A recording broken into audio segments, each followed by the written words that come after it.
안녕하세요.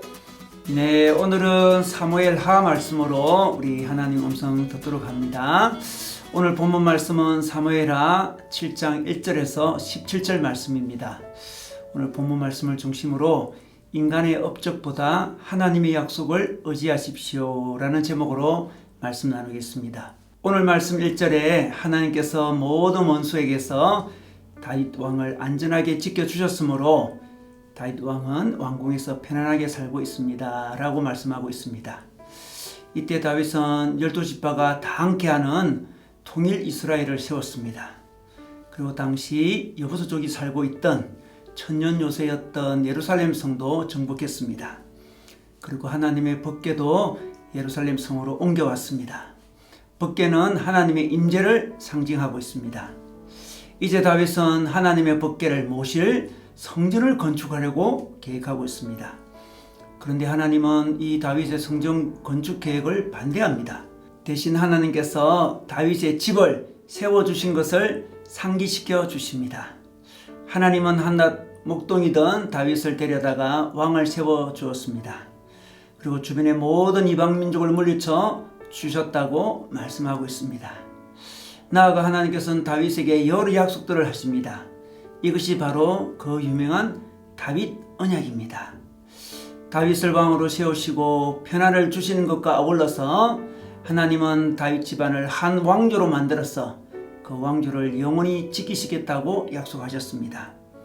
그리고 다윗은 직접 성전을 지을 수는 없지만 그의 아들 솔로몬을 통해 성전을 건축할 수 있는 특권을 주시겠다고 약속하셨습니다. 그리고 다윗의 후손이 계속 왕위를 이어가도록 하고 비록 죄를 지으면 징계는 하겠지만 총애는 거두지 않겠다고 약속하셨습니다. 그래서 다윗의 왕조는 계속 이어서 내려왔고 예수님에게까지 이어오게 되었습니다.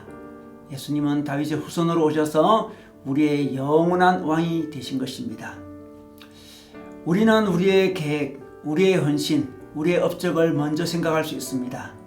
그러나 하나님은 당신의 약속을 강조하십니다. 우리 신앙은 우리의 업적, 우리의 계획, 우리의 헌신, 우리의 믿음을 내세우지 않는 것입니다. 비록 다윗의 성전 계획은, 성전 건축 계획은 하나님의 은혜에 대한 감사의 표현이었지만 그 안에는 인간적인 생각도 혼합되어 있었습니다.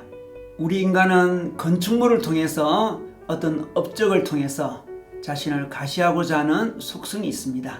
그래서 자력 구원을 위해 바벨탑을 쌓기도 하고 이집트의 파로어들은 피라미드를 건축하여 영생불사를 꿈꾸기도 했습니다.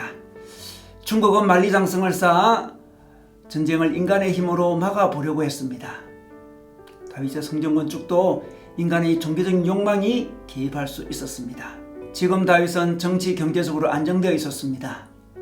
이제 성전 건축을 통하여 종교적인 면에서도 인간적인 안정을 도모하려고 할 수 있었던 것입니다. 그러나 하나님은 당신이 다윗을 세우시고 당신이 다윗 가문을 지키시고 당신이 앞으로 다윗 가문을 인도하실 것을 약속하고 있습니다. 그러므로 하나님의 백성은 하나님의 약속에 근거해서 신앙생활을 해야 되는 것입니다. 하나님의 은혜에 의지하여 하나님의 은혜에 기초하여 살아가야 하는 것입니다.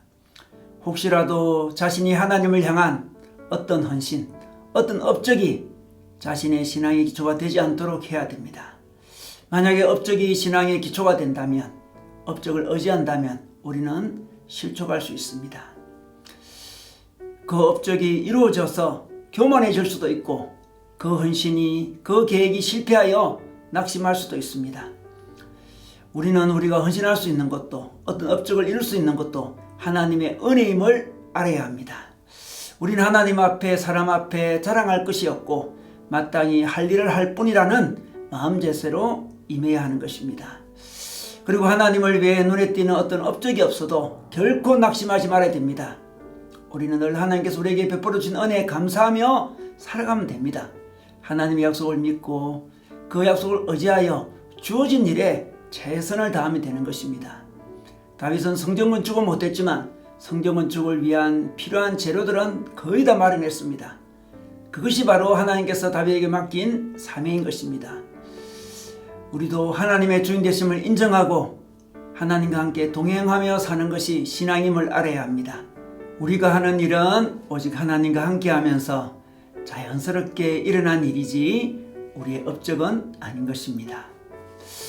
또한 우리는 하나님의 약속 중에 우리가 비록 죄를 짓더라도 하나님은 징계하시지만 총애를 거두지 않으신다는 말씀을 기억해야 합니다. 우리에 대한 하나님의 계획은 결코 포기되지 않음을 기억해야 합니다. 그 약속을 믿고 살아갈 때 우리는 우리를 통해 이루어지는 하나님 나라의 일을 보게 될 것입니다. 그러므로 우리는 우리의 업적을, 우리의 헌신을 보지 않고 오직 하나님의 약속을 바라보면서 신앙생활을 해야 하는 것입니다. 이제 크리스마스 시즌입니다. 크리스마스는 하나님의 약속, 메시아를 통한 구원의 약속을 기억하는 날입니다. 그 하나님의 약속을 믿고 다시 한번 소망을 품고 살아가겠다고 결단하는 날입니다. 이번 주간은 한 해 자신이 이룬 업적보다, 자신이 한 일보다 하나님의 약속을 기억하는 크리스마스 주간 되시기를 주님의 이름으로 축원합니다.